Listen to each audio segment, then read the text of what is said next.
السلام علیکم الحمدللہ رب العالمین نحمدہ و نصلی علی رسولہ الکریم اما بعد فاعوذ باللہ من الشیطان الرجیم بسم اللہ الرحمن الرحیم۔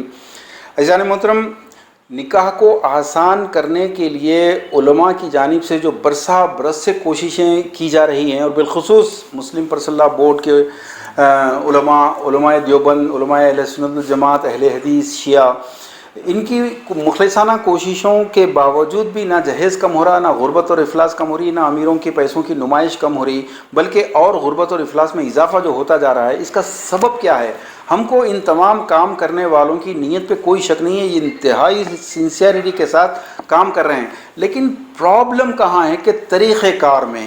طریقہ کار یعنی کہ ایک مریض کو امیڈیٹ آپریشن یا سرجری کی ضرورت ہے، اس کو بجائے آپریشن کرنے کے اس کو مرہم پٹی اور دعا پہ کام چلایا جا رہا ہے۔ دس از دا پرابلم۔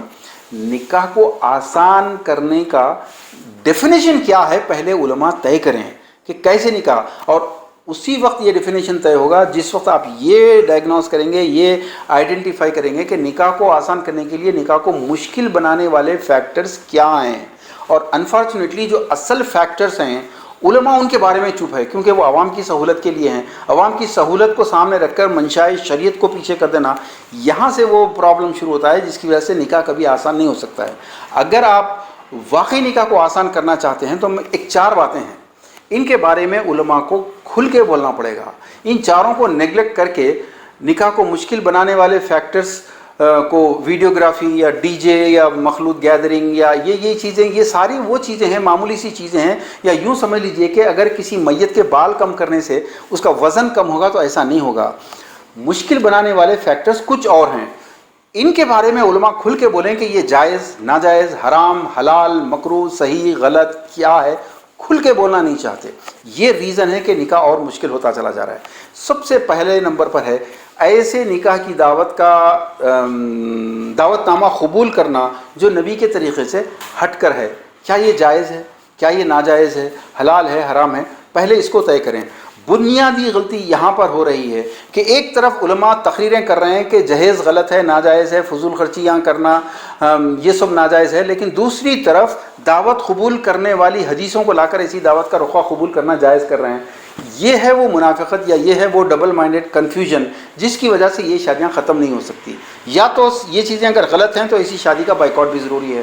اور ایک بات یاد رکھیے، اللہ کے نبی کے طریقے سے ہٹ کے ہونے والی شادیوں کا بائیکاٹ جب تک کہ آپ کھل کے نہیں کریں گے، ایسے رخوں کو واپس کرنے کا جب تک کہ فیصلہ نہیں کریں گے، ایسے رخوں کو قبول کرنا ناجائز ہے جب تک کھل کے نہیں بولیں گے، یہ شادیاں آسان نہیں ہو سکتی۔ آپ اپنا بھی، مسلم پرسنل لاء بورڈ کا بھی، سب کا وقت ضائع کر رہے ہیں۔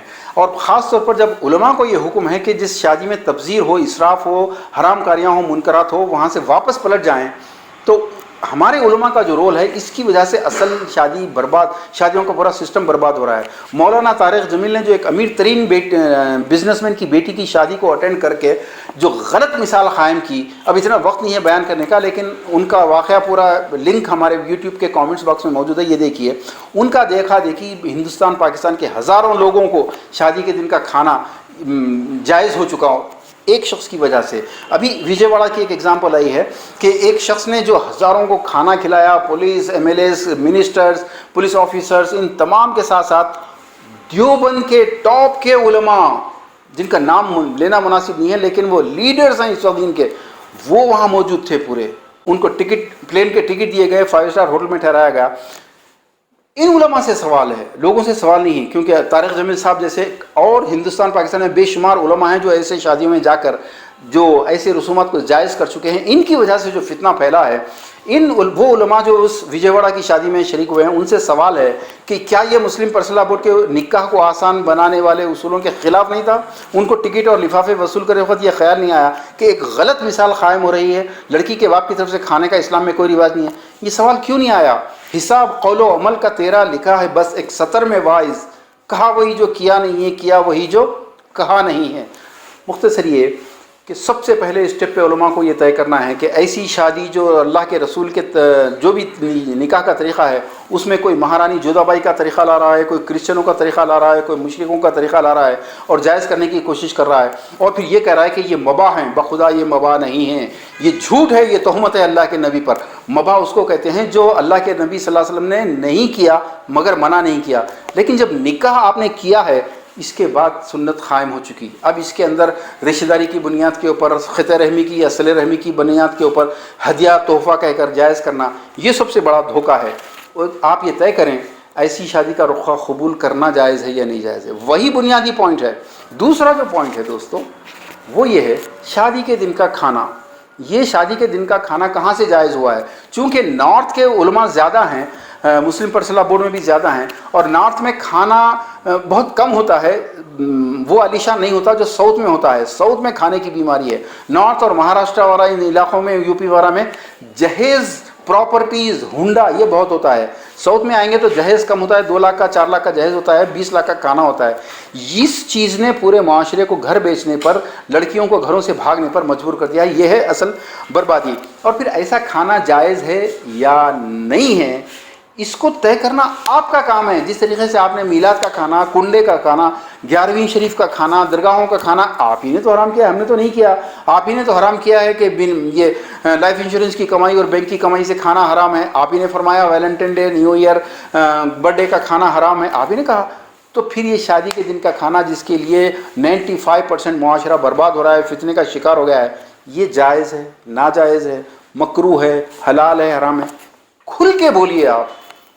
کچھ لوگ کہتے ہیں صرف شادی میں جانا، اور یا نکاح اگر مسجد میں ہو تو جائیں، اور یا ولیمہ ہو تو جائیں، باقی ساری چیزوں میں نہ جائیں۔ یہ تو اور بڑا فتنہ ہے۔ 10 آئٹم، 10 سیریمنیز جس کے اندر ٹوٹل شریعت کے خلاف کام ہو رہے ہیں، اس میں سے صرف آپ 1 یا 2 کو اٹینڈ کر رہے ہیں، مطلب ہے کہ 10 کے 10 کو پہلے انڈورس کر رہے ہیں آپ۔ اس شخص کی تو شکل دیکھنا نہیں چاہیے، آپ کہہ رہے ہیں کہ صرف 1 یا 2 اس میں جا سکتے ہیں۔ بہرحال تیسرا جو پوائنٹ ہے بہت اہم ہے، وہ یہ ہے کہ نقد مہر۔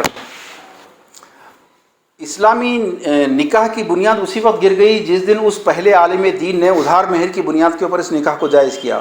آپ ہی کہتے ہیں کہ قرآن میں مسئلہ تلاش کرو، وہاں نہیں ملے تو سنت میں، نہیں ملے تو پھر صحابہ، تابعین، تبع تابعین وغیرہ، یہ پھر اور آخر میں خیاس بھی کرو۔ تو پھر نقد مہر کے معاملے میں جب اللہ کے رسول کی سنت موجود تھی تو کس نے یہ جسارت کی کہ کسی اننون صحابی کی مثال لا کر ادھار مہر کو جائز کیا؟ اس کی وجہ سے 11,000 کا مہر، وہ بھی ادھار، اور 11 لاکھ کی شادی نیٹ، یہ جائز ہوا۔ ویمن رائٹ کا وائلیشن یہاں پر ہوا۔ عورت کو نیٹ مہر اس کے ہاتھ میں ملنے کے بعد عورت سے کچھ لینا خود بخود بات عقل میں آتی ہے، منطق کی۔ علماء بتائیں نقد مہر جائز، نقد مہر کے بغیر جو نکاح ہو رہا ہے اس کی حیثیت کیا ہے؟ ایسا قاضی جو ایسا نکاح پڑھا رہا ہے بغیر نقد مہر کے، اس کی حیثیت کیا ہے؟ چوتھا جو پوائنٹ ہے دوستو، علماء کو اور بالخصوص مسلم پرسنل کو بار بار توجہ دلانے کے باوجود وہ لفظ برابر کنٹینیوسلی یوز کر رہے ہیں، جبری لین دین، اس کے خلاف ہیں آپ۔ واہ، ایک لطیفہ ہے یہ۔ اس کا مطلب یہ ہوا کہ جہیز 2 قسم کا ہے، ایک جبری بائی فورس، ڈیمانڈ سے، زبردستی لینا، دوسرا خوشی سے۔ خوشی سے دینے کے معاملے میں یہ سارے کے سارے چپ ہیں۔ یہ ہے وہ کرمنل نیگلیجنس۔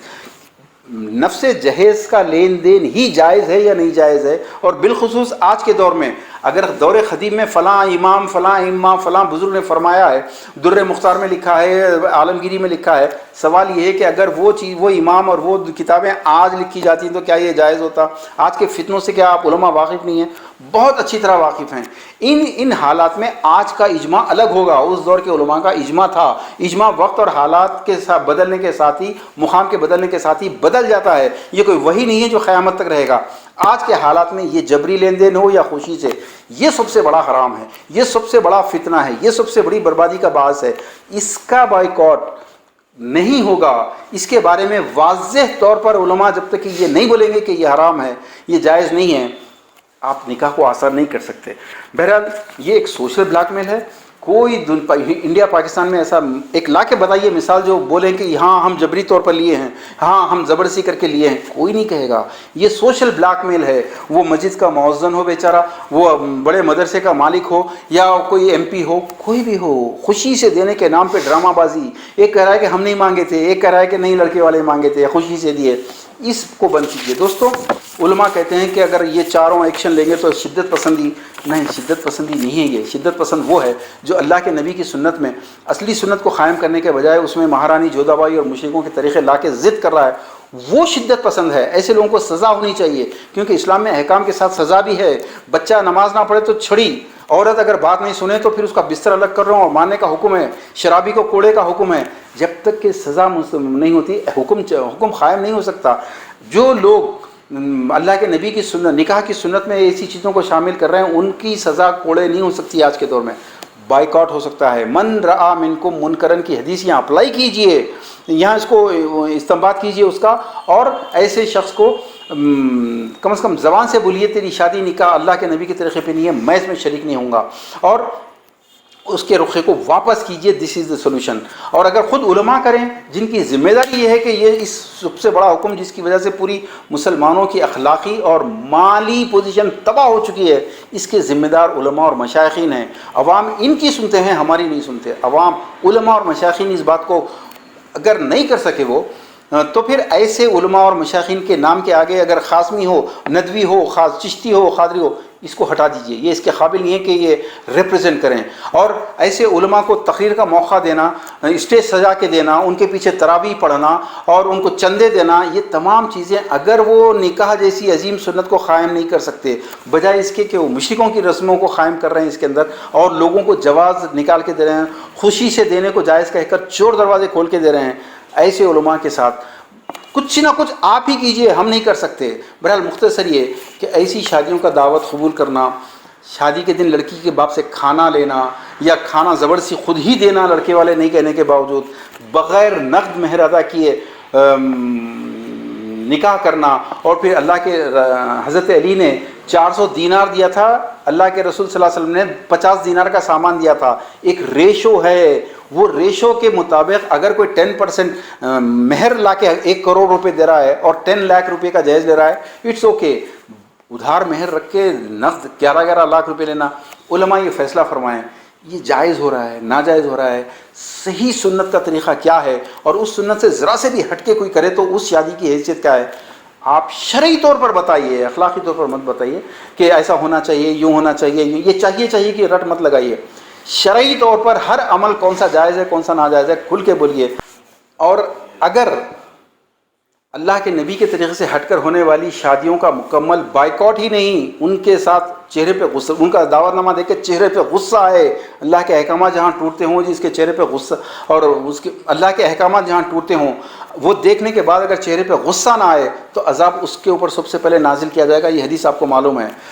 بائیکاٹ ہی حل ہے، ایسے لوگوں کا مخاطعہ حق ہے، حل ہے۔ اگر آپ بائیکاٹ نہیں کر سکتے، اوپنلی ان چیزوں کو ناجائز نہیں کہہ سکتے، تو پھر آپ نکاح کو کبھی آسان نہیں کر سکتے، سوائے مسلم پرسنل ووٹ کا پیسہ برباد کرنے کے، اپنا وقت برباد کرنے کے۔ ان معصوم ہزاروں طلباء اور سامعین اور معتقدین جو آپ کے سامنے بیٹھے ہیں، ان کو بھی آپ گمراہ کریں گے۔ اللہ کے نبی کے طریقے سے ہٹ کے جو بھی کام ہے، فلیس منی والی بات حدیث کو پیش کیجئے۔ اور اگر آپ نہیں کر سکتے، آپ نکاح کو آسان نہیں کر سکتے، ایسے کام کو آپ چھوڑ دیجیے تو زیادہ بہتر ہے۔ Thank you.